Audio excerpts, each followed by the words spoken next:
好的，欢迎大家来到 Tech Talk 的系列访谈活动之对话。本次我们邀请到的是2次艾美奖及2次美国电影声音协会大奖的获奖得主，并且他在过去40年以来，他作为一个音乐编辑及音乐监制，已经为超过150部的电影及电视剧作品进行配乐。他就是我们今天对话的一个嘉宾 Tom Villano。Hi Tom. How are you? I'm good. How are you? I'm good. Are you Tank? Yeah. Sorry. Sorry. Nice to meet you. Sorry, it's my first time. So yeah, nice to meet you too. So I'm Chang. Yeah, actually my full name is Tang Chen, and yeah, just to introduce myself a little bit for you. So yeah, also I have a really weird English name, Tang, right? So all the reason is because my Chinese name actually because I'm a Chinese, so my Chinese name is I have the same name, Tank. Yeah, it's totally same meanings and totally same pronunciation actually. So yeah, that's the reason why my mother gave me that name when I was born. So and because I was born in the Army, a military day in China, so my mother just gave me that name in Chinese. It's Tank. It's totally same. So I have to use this weird English name. It's Tank. Well, it works. It makes it easy. Yeah. So Tank is maybe a box name for the people or some funny name. No, I think it's a good name. Yeah. Are you in Los Angeles now, or are you in China? No. Actually, my job is based in Beijing. So you're in Beijing. Yeah. Because I'm overseeing all the mainland China, Hong Kong, Macau, and Taiwan, all the part of the marketing. So yeah. So I just report to MI every week and to work at here. So that's the reason why I send you the schedule is also a little bit weird because we have 16 hours time difference. So just right. What time is it there now? So it's got to be in morning, right? Yeah, totally morning. 8 a.m. 8 a.m. 8 a.m. Okay. Yeah. Excellent. So the first question is, how do you get into the music? How you connect with the music since you were a kid?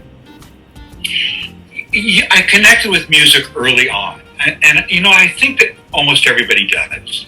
And, as a kid, I don't know any child that doesn't love music or dance, but I connected early on and always wanted to play an instrument. I will never forget that the first instrument I wanted to play was drums, and my parents were like, that's not happening. So it wasn't until I was 14, I think, that I started playing guitar. And most of it I was just picking up by myself, trying to learn chords and play along to different songs. And I finally got more of a formal education in guitar. I started taking classical lessons when I was probably 16 or 17. And then when I got into college, I took some more formal classical lessons. Like I say, it's a progression all the way. And I always felt connected and always felt like the path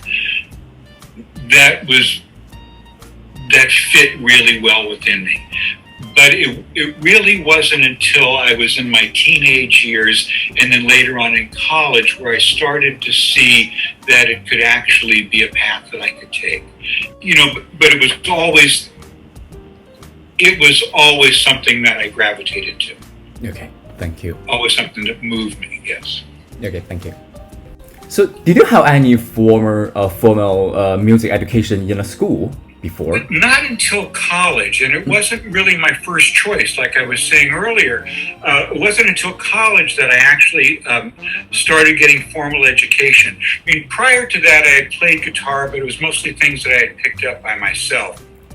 When I got into college, I studied guitar pretty seriously, and I studied classical for a long time. So that was the first formal music education and also education for an instrument. It changed my whole perspective in the way that I understood music and the way that it could be applied in different areas, especially with film. So it was, but here in America, it's interesting that we don't a lot of times support early music or early art, and it's hard yeah, I think it's hard to pick up things like that very early unless you have parents or you're gifted in a way where people recognize that right away. Otherwise, I think a lot of choices are made a little bit later on in life. Okay. Makes sense. I found something from your biography is you have after you graduated from from your college, you have 5 years as a trader at Pacific stock exchange. Yes, I did. I worked at the stock exchange for 5 years. So, and after I got a degree in music, it was a career that I had started before I got my bachelor's degree, and it was something that was available to me. Mm-hmm. But really, it was never what I was cut out to do. And I liked it. I did pretty well at it, but still, I always felt that there was more that I could do. And for me, working at the stock market. Mm-hmm. Always about making money and figuring different ways to make money, and I always felt like, well, making money is one of the most important things you can do in your career. There's many other things that you can do that allow you to make the same amount of money or maybe even more and do something that's more enjoyable and also allows me to feel like I contribute more, that there's more that I can give, and it's not just about making money, where money is a reward pretty much for the work that you do. Yeah, I mean, also in China, is a lot of just Chinese parents just think about music can help their kids to make money in their life in the future. So I mean, a lot of parents just want to control that, want to do. Yeah. I mean, just let them to study the music as a hobby. That's it. They don't want to encourage kids to make it as a career because they feel it's so hard to live. It is, I understand, and I know that. When I told my father that I was switching to music, he was not very happy. Wow. He had always wanted me to be a dentist, and I had started down that path and thought, this is not what I want to do. But it wasn't that he didn't want me to be a musician or to live, in that community. He was more concerned about me being able to survive, which I definitely understand because it's a difficult career path because it can be very lucrative, and it's also really difficult. I've seen some really very talented people that have struggled for a long time, and it's just never a straight line, and so I can understand a parent's reluctance. Yeah. Absolutely, but it's a great career and it's really fun. So if you can do it, I definitely recommend it. Okay. Thank you. Let's go for the next question. Next one is, what's promoted you to make music as your career? I always wanted to do that after I got my degree. I mean, I always wanted to work, and I think you gravitate toward things that allow you those opportunities. You're never going to win at poker if you're not sitting at the table, right? Yeah. So you have to kind of do small things that satisfy your artistic nature, but in many ways they kind of promote you and push you a little bit further into the career each time. So I think for me, what really prompted me was I started working in musical theater. And it was locally, and it was just, in the very beginning, it was just community theater. But it was fun, and I got to meet some people, and then I got to meet some more people. But I think once I got into community theater and started directing musicals and directing orchestras for musicals, for me, that really had a gratification that I was able to kind of move to another level and then seek out different kind of work. But I think that was a major turning point. Even after having my degree in music, I still didn't really see a path. But as soon as I saw that path and I saw things that could develop from there, it was a path that I pursued.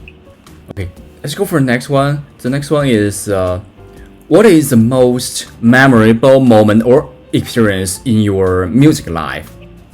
Too many? I've had a 40-year career. Yeah.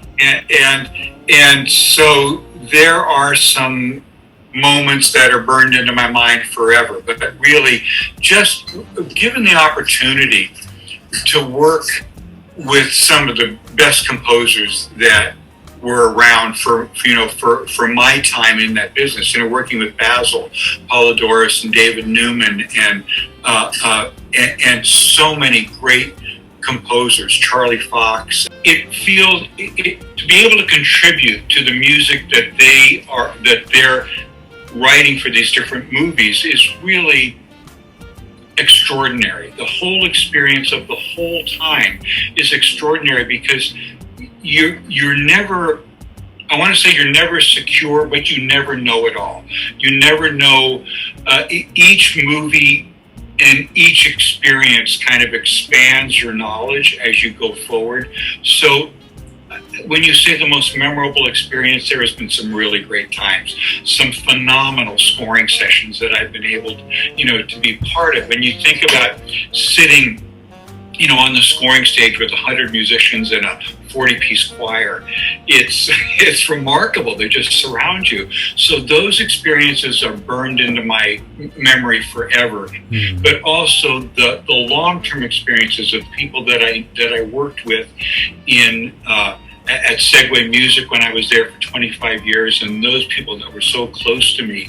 And like I say, working with David and Basil, Charlie Fox and Robert Folk, and there's been so many great composers that I've just had the opportunity, up until today, even, now working with a lot with Craig Ritchie, and it's just been one great experience, I gotta say.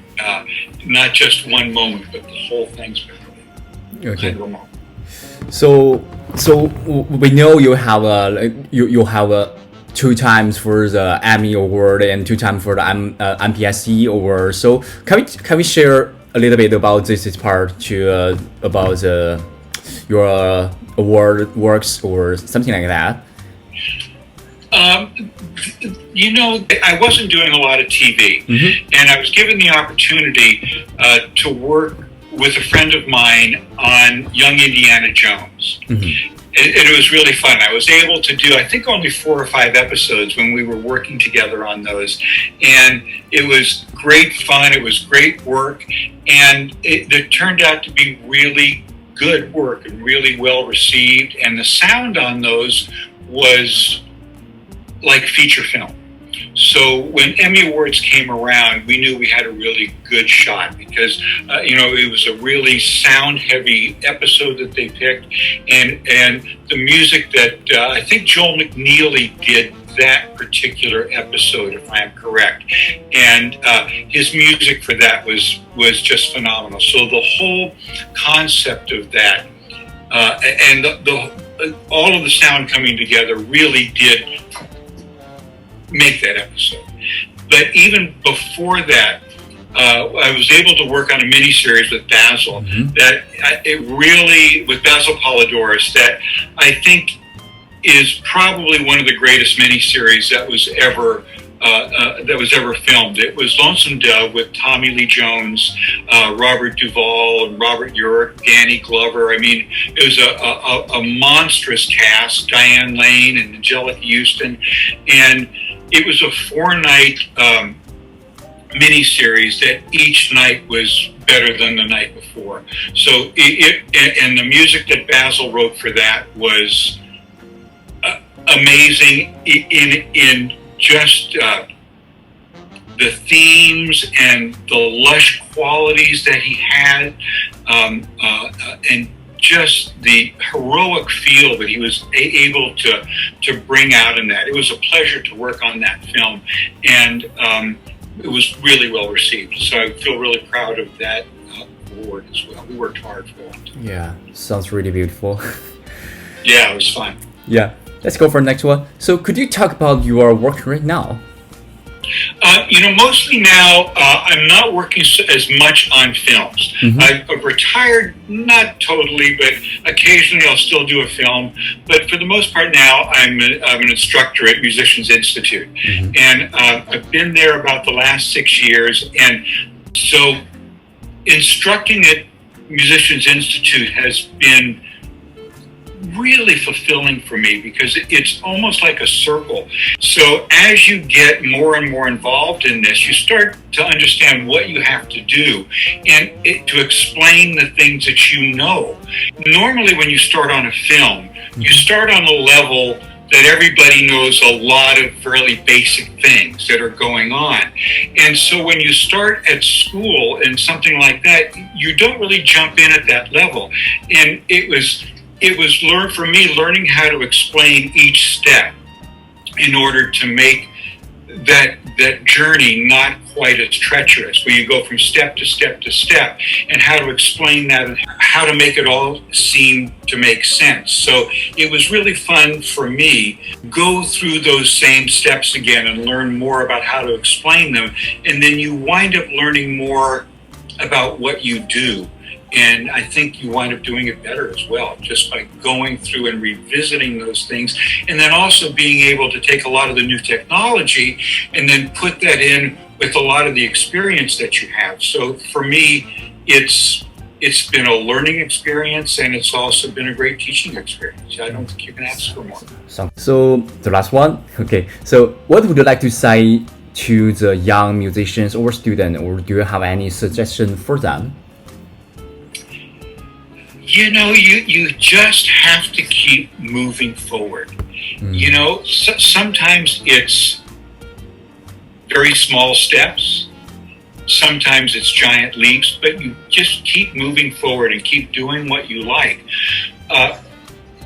in whatever way you can. And you look for these different paths that can take you on to the next step. You have opportunities out there now that didn't exist 5 years ago, 10 years ago, 15 years ago, and they keep expanding.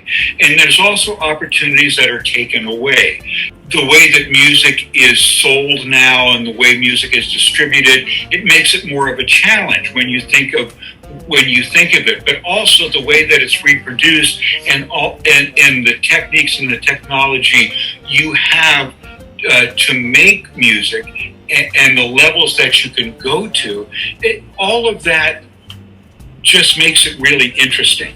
And I think you have to be well versed in nowadays, not just in the creative aspect of your job, but you have to know how to promote yourself, how to capitalize on that, and like they say in copyright, to exploit your music as much as you can, because what you really want to do, if this is what you want to do, is to have a career where you don't have to have a second job, where you don't have to support yourself by doing something else that you're not really looking forward to doing. So in order to do that, you have to be a professional and you have to receive money for that. And so there are pathways into that, and many of those need to be explored.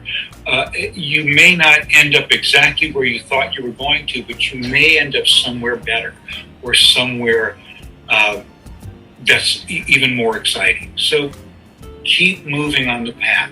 Try to step forward. Sometimes it's to the side, sometimes it's backward, but just keep moving forward. Do the best you can. Be really good at what you do, and be really easy to work with. Those would be my suggestions. So kind of words. Thank you so much for that. Okay. My pleasure. Okay, that's all great. So actually, it's been an honor for me to have you here today, and thank you so much for accepting my invitation for this interview, and thank you so much for your time. It is absolutely my pleasure, and thank you so much for having me, and like I said, I'm happy to do it anytime. Okay, thank you. So, Thank you. 好的，今天我们的对话就到这里。如果大家有任何的问题想要问 Tom 的话，也欢迎来到我们评论区留言给他，然后我们也会将第一时间把你所有的留言转达给他。